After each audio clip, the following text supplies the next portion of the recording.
Dans le cadre d'une étude régionale, la Chambre d'agriculture des Alpes de Haute-Provence a noué un partenariat avec la communauté de communes Alpes-Provence-Verdon qui souhaitait valoriser ces déchets verts en circuit court, en s'appuyant pour cela sur les agriculteurs du territoire.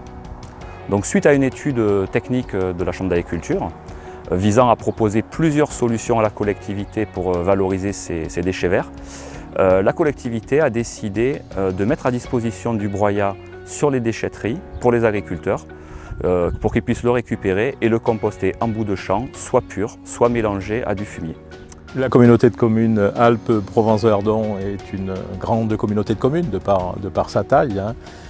C'est 41 communes. Le sujet des déchets est un sujet important, et des déchets verts notamment. Et il fallait effectivement trouver des solutions pour inciter les administrés, les habitants de ce territoire à ne pas brûler ces déchets verts dont on connaît les conséquences environnementales et valoriser effectivement ces déchets verts sur le territoire et le plus près possible en circuit court. Et à partir de là, donc, ça a été la décision de passer un marché pour faire du broyat dans les différentes déchetteries de notre territoire. Et le retour des agriculteurs est un retour positif. En 2018, c'était environ un peu plus de 40 000 € de coût pour ces déchets verts. Aujourd'hui, on a diminué de 40 %. Quand on a lancé l'expérimentation en 2018, on gérait environ 1000 tonnes de déchets verts sur les sites des déchetteries de la CCAPV.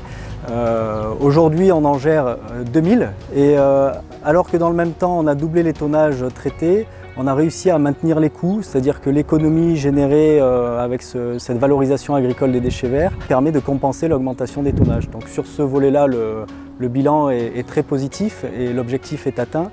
Par contre, on considère que rien n'est acquis dans la mesure où le partenariat avec les agriculteurs ne peut fonctionner que si on fournit un broyat de grande qualité. Et donc la qualité du broyat repose sur deux critères essentiels. C'est l'absence d'indésirables, que ce soit des déchets plastiques, des pierres, des métaux, des ferrailles. Donc sur ce point-là, on attire l'attention de nos gardiens de déchetterie. On leur demande d'être extrêmement vigilants dans les apports que font les usagers des déchetteries et dans le tri qu'ils peuvent réaliser derrière, le surtri. Et le deuxième critère de qualité du broyat, ça va être la granulométrie. Et pour ça, on a récemment changé de prestataire dans le cadre du renouvellement du marché de broyage. Et on a un prestataire qui aujourd'hui nous propose une granulométrie de 50 mm. Plus la taille du broyat va être réduite, plus le co-compostage en bord de champ que les agriculteurs vont pouvoir faire sera rapide et sera de meilleure qualité. Donc aujourd'hui ça fonctionne. Avec le nouveau prestataire, on voit derrière moi qu'on a un broyat de qualité, mais pour autant il faut qu'on maintienne notre vigilance et il faut aussi que les usagers des déchetteries jouent le jeu et comprennent bien que derrière il y a une vraie valorisation locale en circuit court et qu'ils ont une part de responsabilité.